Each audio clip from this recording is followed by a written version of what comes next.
Salut les petits potes, j'espère que vous allez bien. Aujourd'hui on se retrouve pour deux nouveaux threads d'horreur. Mais avant ça, faut que je vous remercie. Vous avez super bien accueilli le deuxième volume des confessions. Et ouais, clairement, il y a des histoires qui sont assez glauques. Et deuxième truc, je souhaite la bienvenue à tous ceux qui s'abonnent en ce moment. Et ça me fait ultra plaisir de vous accueillir sur la chaîne. Ouki, un petit mot pour eux? Non, moi je veux juste le gâteau que t'as dans la main. Et voilà, il révèle encore une fois un secret de tournage, c'est fou. Tiens. Ça mon petit pépère. Bref, vous savez quoi, je vous invite à mettre votre petit pouce bleu de soutien et aussi de vous abonner si vous l'êtes pas, puisqu'on s'approche grandement des 10 000 petits potes. Et ceux qui le sauraient pas, dès qu'on va dépasser les 10 000 petits potes, eh bien je vous raconterai un thread d'horreur personnel. Allez, prends ton meilleur chocolat chaud et installe-toi confortablement.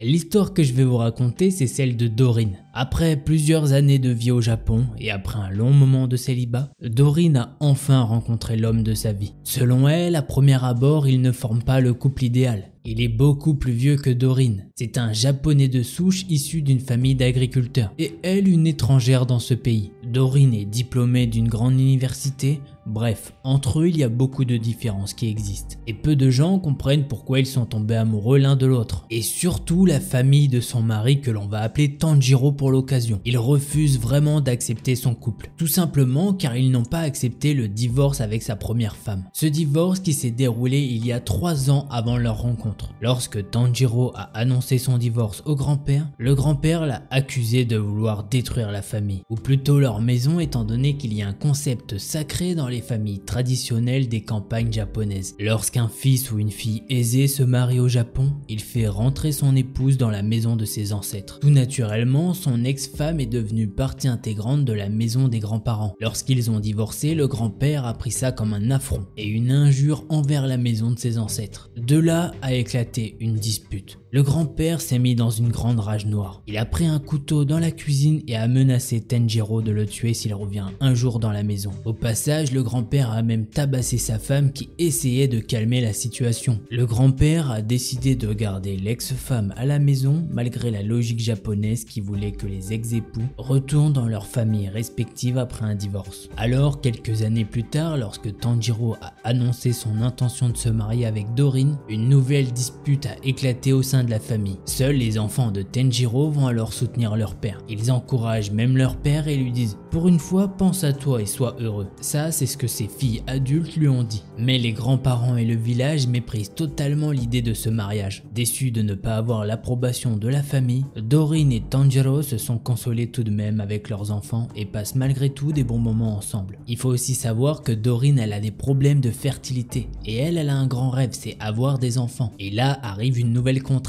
Il faut impérativement que Dorine et Tanjiro se marient, car oui, il faut qu'ils entament une procédure de PMA avant qu'il ne soit trop tard. Le gynécologue va dire à Dorine qu'il ne lui reste plus que quelques années pour avoir des enfants. Il faut donc se dépêcher. Au Japon, bien que la loi autorise les couples en concubinage d'entamer une PMA, dans les faits, la plupart des cliniques exigent un mariage légal. Dorine et Tanjiro ont peur que sa famille ne donne jamais le feu vert pour leur mariage. Ils sont très inquiets étant donné le peu de temps qu'il leur reste. Alors, malgré le refus de la famille, Dorine et son compagnon vont alors se marier, envers et contre tous. Suite à leur mariage, Dorine et son nouveau mari s'attendent à une nouvelle dispute dans la famille. Mais le grand-père est resté très calme. Il répète qu'il n'approuve pas, mais que cela ne le regarde pas. Dorine et Tanjiro sont très surpris du changement de comportement du grand-père. Ce jour-là, aucune table n'a volé, aucune insulte n'a été proférée et personne n'a été frappé. Dorine et son mari ont continué à vivre leur bonheur, à avoir de bons moments de rigolade avec ses enfants. Et ils essayent toujours d'avoir un bébé. Malheureusement, Dorine a fait 2 fausses couches consécutives. Mais heureusement, Dorine est tombée une 3e fois enceinte. Et à partir de ce moment-là, le couple a alors été très rigoureux. Pas de stress, pas de déplacement brusque,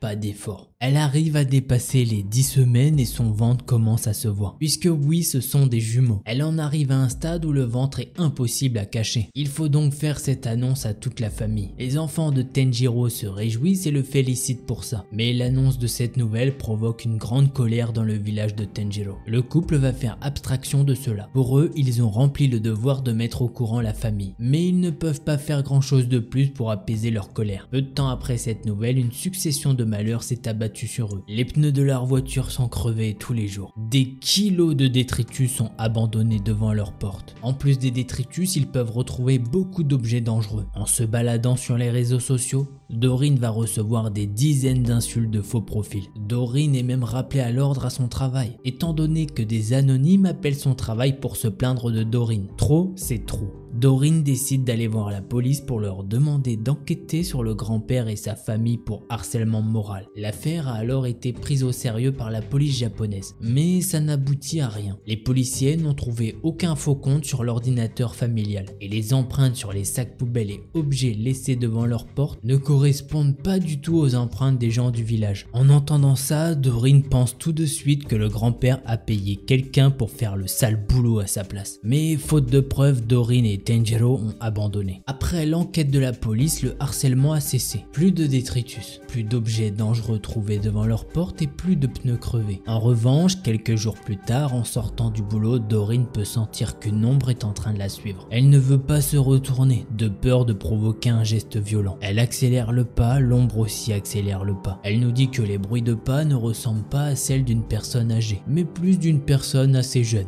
Doreen se dit que c'est un jeune du village qui est venu lui faire du mal sur l'ordre du grand-père. Cela fait 5 minutes qu'elle est suivie sur une route que personne ne prend. Prise de panique, Doreen va alors composer le numéro de la police en cachette dans sa veste. Étant donné que l'affaire d'harcèlement est toujours en cours auprès de la police, son numéro de téléphone est toujours relié à son affaire. Et lorsqu'elle compose le 110, le numéro de la police au Japon, les policiers sont censés comprendre que c'est une urgence liée à son cas. Doreen n'a pas le courage de dire aux policiers de venir. Elle laisse alors le portable allumé sans rien dire. Il lui reste 10 minutes de marche jusqu'à chez elle, mais elle décide de changer de route pour se diriger vers le poste de police le plus proche. Il se trouve également à 10 minutes à pied, mais à l'opposé de chez elle. L'homme derrière elle continue de la suivre. Doreen hésite à prendre une photo en cachette de l'homme derrière elle, mais elle a peur que l'homme passe à l'action s'il la voit avec son portable. Cela fait maintenant 5 bonnes minutes que Doreen marche avec le portable dans sa main. Elle peut entendre la voix des policiers qui vibre à travers son téléphone,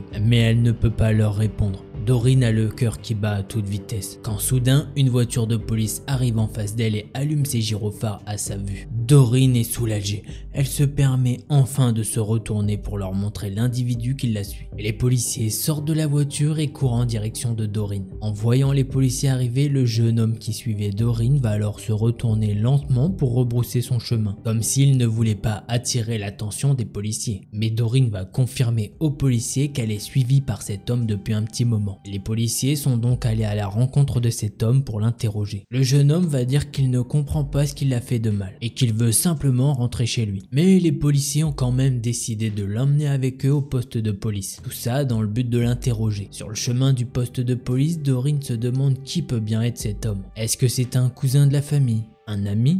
Le fils d'un collègue du grand-père? Doreen n'aura sa réponse que 4 heures plus tard au poste, lorsque la police va faire rentrer une autre personne dans le commissariat. La fille aînée de Tenjiro. Ce jeune homme qui la suivait est son petit ami. La fille aînée de Tenjiro a demandé à son petit ami de harceler Doreen. Tout ça dans le but qu'elle rompe avec son père et que Doreen rentre dans son pays. Étant la fille aînée, c'est elle qui est inscrite sur l'assurance vie de Tenjiro. Et elle avait peur qu'à la naissance de l'enfant, elle ne touche plus l'argent de la mort de son père, voire même qu'il change entièrement son testament et qu'elle ne touche plus 1 centime de l'héritage familial. Au final, le grand-père n'a rien à voir dans cette histoire de harcèlement. Tous les problèmes n'étaient liés qu'à l'argent. Doreen a décidé de ne pas poursuivre la fille de Tenjiro en justice pour ne pas blesser son mari et ne pas briser la famille. Elle a promis à la fille de ne pas toucher à l'héritage et de ne pas inscrire son nom sur l'assurance vie. Après cette histoire, la relation entre les deux femmes n'est plus du tout la même. Et malheureusement, après cette histoire, Doreen a perdu les jumeaux. Mais ils n'ont pas perdu espoir pour autant et continuent d'essayer. Voilà, c'est ainsi que se termine ce premier thread. Alors effectivement, dans cette histoire, on pourrait croire que tout est issu du grand-père, étant donné qu'il est à cheval sur certaines traditions japonaises. Mais non, le danger ne vient pas de là. Le danger venait de la fille aînée de Tenjiro qui faisait genre de soutenir le couple. Et derrière, pas du tout. Et tout ça pourquoi? Une question d'argent. En vrai, c'est assez fou. En tout cas, je suis de tout cœur avec Doreen et Tenjiro pour qu'ils puissent avoir un petit bébé. Allez, on passe maintenant à la seconde histoire.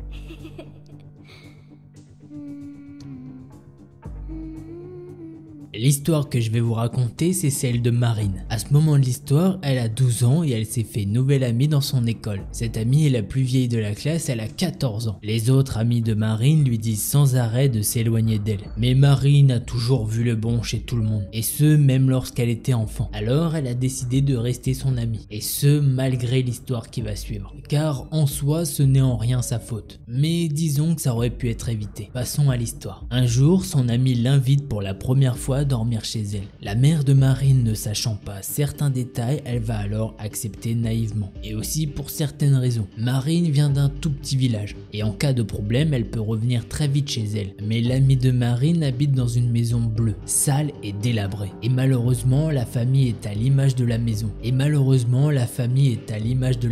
Elle nous précise ça pour du contexte mais pas pour être méchant. Le petit frère de son ami a 9 ans et il parle très mal. Et en plus de ça, il fume déjà. Oui, vous avez bien entendu. De plus, la mère de son ami et son beau-père sont de forts consommateurs de substances. Et c'est vraiment pas des petites substances. Chose que la mère de Marine ignorait totalement. Sinon, elle n'aurait pas du tout accepté que Marine aille là-bas. Ce soir-là, les parents consommateurs ont invité des amis. Et eux-mêmes ont pris la liberté d'inviter un autre ami en plus. Donc un pur inconnu. Mais les parents s'en foutent un petit peu, ce qu'ils veulent c'est s'éclater. Les parents de son ami les ont envoyés dans la chambre pour la soirée. Les deux filles vont alors entendre la musique à fond. Et elles savent très bien que les substances coulent à gogo. Étant donné que Marine a pu surprendre un des adultes avec une paille dans le nez. Le fameux inconnu, quant à lui, il est très gentil avec Marine et son ami. D'ailleurs, il leur raconte des petites blagues. Et il passe plus de temps avec les deux petites filles qu'avec les adultes. Son ami l'adore. Mais Marine a déjà un mauvais pressentiment à son encontre. Et ça depuis qu'il est arrivé dans la maison. Alors au final, elle s'en préoccupe pas plus que ça. Pendant que les autres adultes sont soit alcoolisés, soit défoncés,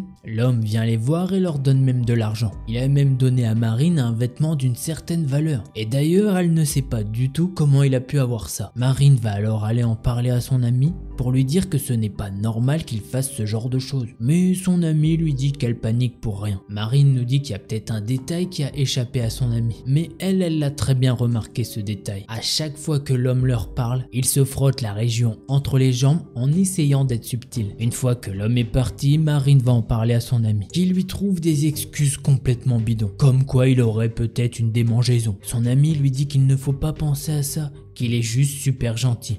Et qu'elle est parano. Marine laisse couler et les deux filles regardent un film. La soirée s'est déroulée et il se fait tard. Les invités étant défoncés ou alcoolisés, ils sont restés pour dormir. Le fameux Monsieur X dort dans la chambre à côté de la leur. Marine n'arrête pas d'y penser et passe une très mauvaise nuit. Elle guette le moindre bruit. Le matin, elle se réveille et à peine après avoir ouvert les yeux, elle entend la porte de la chambre s'ouvrir. Des murmures lui viennent aux oreilles et prise de peur, elle fait semblant de dormir. Puis elle entend « Tu as un beau petit cul de jeune fille. Tu n'as pas idée de ce que je te ferai. » Tout ça accompagné d'autres phrases dans ce genre qu'elle a même censuré étant donné que c'était un petit peu trop. Suite à ces phrases, elle entend un bruit très particulier, comme si l'homme était en train de se toucher. Le bruit s'est alors arrêté et la porte s'est ouverte de plus en plus grand. Marine peut sentir que l'homme est en train de s'approcher d'elle. Elle ne voit rien mais elle peut sentir cette présence dans son dos, étant donné qu'elle s'est endormie sur le ventre. Elle va alors entendre que l'homme continue de se toucher. Quelques secondes après, elle peut entendre l'homme se pencher et lui jeter un oreiller sur les fesses. Marine ne va pas réagir, l'homme va se retourner, va fermer la chambre et retourner dans sa chambre à lui. Marine va alors attendre dans son lit pendant 5 bonnes minutes. Elle va directement réveiller son ami pour se rendre dans le salon. Une fois dans le salon, Marine et son ami parlent de ce qu'il vient de se passer. Mais son ami ne la croit pas et elle ne veut pas en parler à ses parents. Mais là, après avoir vécu ça, c'en est bien trop pour Marine. Mais elle se dit tiens, en parlant des parents, ils ils sont où les parents de mon ami? Et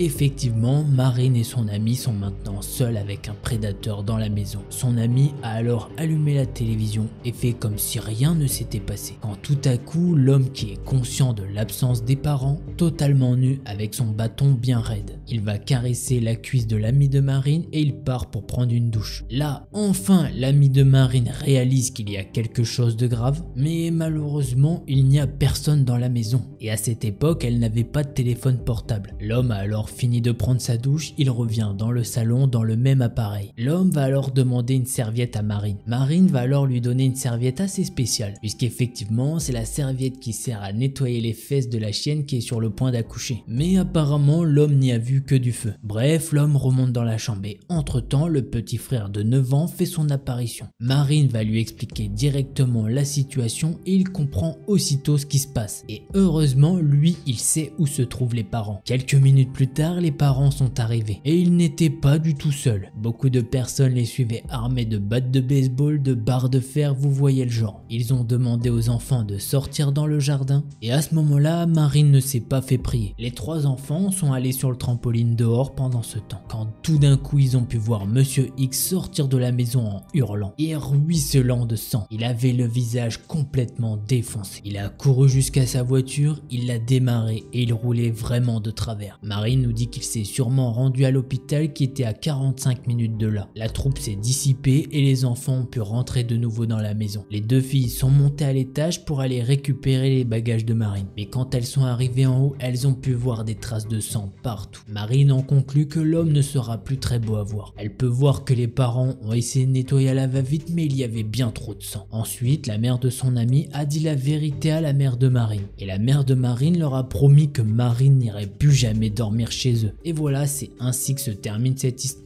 Non, en fait non, ça se termine pas comme ça. Il faut savoir qu'ensuite, l'amie de Marine est allée dans une école différente pour avoir des cours spéciaux. Mais le jour où elle a commencé son premier cours de gym, elle ne s'attendait pas du tout à avoir ce professeur de gym, puisque c'était sans nul doute le prédateur en question. La mère de son amie a téléphoné au directeur qui n'a rien voulu entendre, et la copine de Marine a dû changer de groupe. Marine pense que la police n'a jamais été contactée à propos de ce gars, puisque les parents de son amie n'étaient pas très clean non plus. Mais Marine de son côté est vraiment hantée de savoir qu'un homme comme ça est en liberté et qu'il est même en contact avec des enfants. Et voilà, cette fois-ci l'histoire se termine vraiment là. Et je vous le dis de suite, c'est pas facile à raconter comme histoire. Il y a un mec qui est vraiment attiré par des mineurs et ça j'aime pas du tout. Et pour ce comportement il a reçu un certain châtiment. Mais le truc qui est vraiment fou, c'est que ce gars peut quand même travailler avec des enfants. Je pense quand même qu'il aurait été bien pour Marine et sa mère d'en toucher 2 mots à la police, histoire de sauver possiblement un ou plusieurs enfants. Enfin bref, j'espère que vous avez aimé ces 2 histoires. Si c'est le cas, je vous invite clairement à mettre votre meilleur pouce bleu. Et si t'étais pas abonné, je t'invite à le faire histoire de pouvoir atteindre les 10 000 petits potes. Allez, je vous dis à la prochaine. En attendant, portez-vous bien. Tchuss les petits potes. I just want to play a game with you. Hey, don't you run away. Please stay. Stay with me. If you don't come play with me, then we will kill you.